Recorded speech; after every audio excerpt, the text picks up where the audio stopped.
بسم اللہ الرحمن الرحیم الحمد للہ وکفیٰ وسلام علی عبادہ الذین اصطفیٰ اما بعد۔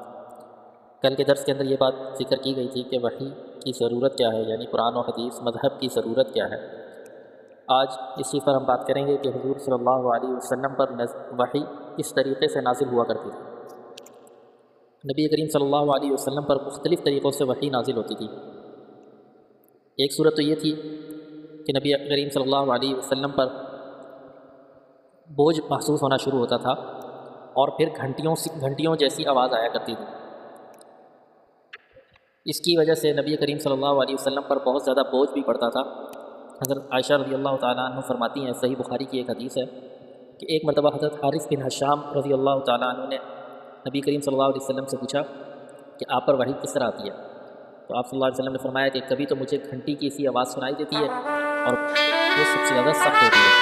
پھر جب یہ سلسلہ ختم ہوتا ہے تو جو کچھ اس آواز نے کہا ہوتا ہے مجھے یاد ہو چکا ہوتا ہے، اور کبھی فرشتے میرے سامنے ایک مرد کی صورت میں آ جاتا ہے۔ بہرحال اس حدیث کے اندر نبی کریم صلی اللہ علیہ وسلم پر وحی نازل ہونے کا ایک طریقہ ذکر کیا گیا ہے کہ نبی کریم صلی اللہ علیہ وسلم پر وحی کس طریقے سے نازل ہوا کرتی تھی۔ اور یہ جو وحی کی صورت تھی، اس کے اندر بعض اوقات اتنی شدت ہوا کرتی تھی کہ نبی کریم صلی اللہ علیہ وسلم کسی جانور پر سوار ہوتے تو وہ دب کر پوچھ سے دب کر بیٹھ جاتا۔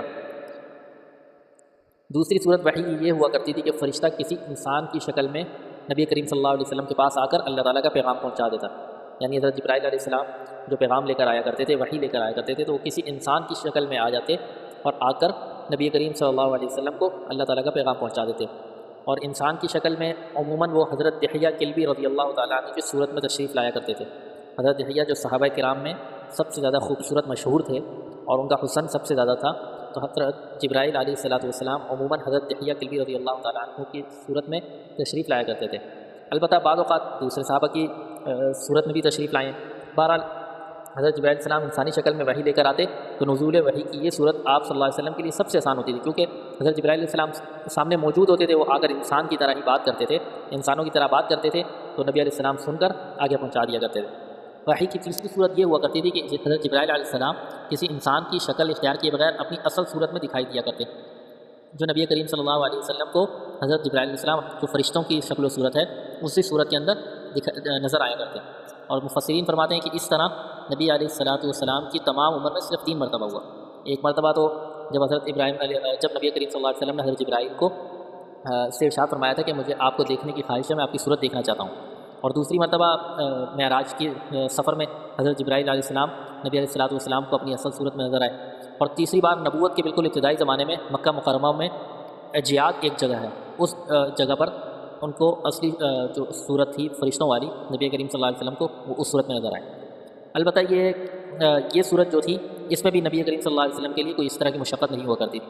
چوتھی صورت براہ راست اللہ تبارک و تعالیٰ سے ہم کلامی کی ہے، جو وحی نازل ہوا کرتی تھی اس میں جبرائیل علیہ السلام کا کوئی ذکر نہیں ہوا کرتا تھا۔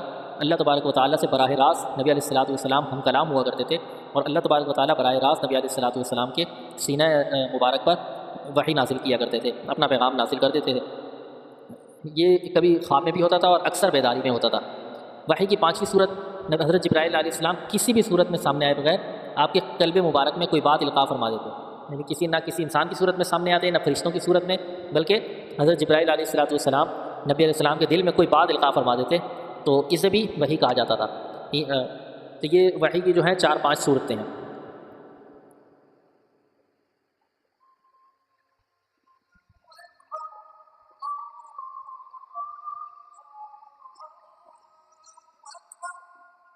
ان طریقوں کے مطابق اللہ تبارک و تعالیٰ نبی علیہ السلام پر قرآن کریم اور احادیث مبارکہ نازل فرمایا کرتے تھے۔ احادیث مبارکہ بھی ایک چیز اس کی بھی وضاحت سن لیں کہ احادیث مبارکہ بھی وحی میں شامل ہیں، اور یہ وحی غیر مطلوب کہلاتی ہیں۔ وحی مطلوب یعنی وہ وحی جس کی تلاوت کی جاتی ہے، مطلوب تلاوت کی جاتی ہے وہ قرآن ہے، اور وحی غیر مطلوب وہ وحی جس کی تلاوت نہیں کی جاتی وہ احادیث مبارکہ ہیں۔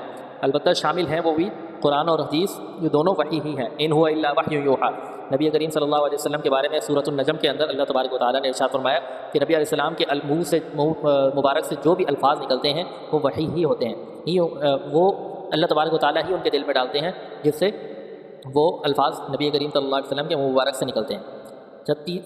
تیسری چیز جس پہ ہم نے بحث کرنی ہے، پہلی چیز وحی کی ضرورت، دوسری چیز تھی وحی کس طریقے سے نازل ہوتی تھی اس کی صورتیں بیان کی گئیں۔ تیسری چیز تاریخ نزول قرآن، کہ قرآن کب نازل ہونا شروع ہوا، تو اس پر تقریباً تمام مفسرین کا اتفاق ہے قرآن کریم تدریجی نازل ہوا، یعنی بیک وقت نازل نہیں ہوا بلکہ آہستہ آہستہ کر کے جیسے جیسے ضرورت پڑتی گئی، ضرورت محسوس ہوتی گئی تو یہ تدریجی طور پر نازل ہوتا رہا۔ جو آپ صلی اللہ علیہ وسلم کے قلب مبارک پر نازل ہوتا تھا، اس کا آغاز اس وقت ہوا کہ جب آپ کی عمر 40 برس تھی۔ نبی علیہ السلام کی عمر جب 40 سال ہوئی تو اس کے بعد اللہ تبارک و تعالیٰ نے قرآن کریم نازل کرنا شروع کیا، اور نزول کی ابتدا بھی صحیح قول کے مطابق لیلۃ القدر میں ہوئی۔ نبی علیہ السلام پر جو قرآن نازل ہونا شروع ہوا اس کی جو ابتدا تھی وہ لیلۃ القدر کو ہوئی، لیکن یہ رات رمضان کی کون سی تاریخ تھی اس میں اختلاف ہے۔ لیلۃ القدر رمضان میں ہوتی ہے، لیکن رمضان میں کس تاریخ کو لیلۃ القدر تھی اس چیز میں اختلاف ہے۔ بعض مفسرین یہ فرماتے ہیں کہ 17ویں رمضان کی 17ویں رات تھی تو لیلۃ القدر تھی، اور اس رات نبی علیہ السلام پر قرآن کریم کا نزول شروع ہوا۔ بعض حضرات سے 19ویں رات کا قول منقول ہے، اور بعض سے 27ویں شب معلوم ہوتی ہے، لیکن بہرحال اتنی بات متفق علیہ، تمام مفسرین اس پر اتفاق کرتے ہیں کہ لیلۃ القدر کی رات جب نبی علیہ السلام کی عمر 40 سال ہوئی تو اللہ تبارک و تعالیٰ نے قرآن نازل کرنا شروع کیا۔ تو یہ 3 باتیں ہماری الحمدللہ درس مکمل ہو چکی ہیں، اور آگے اب سب سے پہلے کون سی آیت نازل ہوئی، پھر مکی اور مدنی آیتوں کا کیا مطلب ہے، مکی کون سی ہوتی ہیں، مدنی کون سی ہوتی ہیں، قرآن کس طریقے سے نازل ہوا، تو یہ مختلف باتوں پہ مزید بات کر انشاءاللہ تبارک و تعالیٰ ہم اپنے تفسیر کی طرف جائیں گے، اور سورۃ الفاتحہ کے ساتھ تفسیر کا سلسلہ شروع کریں گے۔ آج کے لیے اتنا ہی کافی ہے، والسلام۔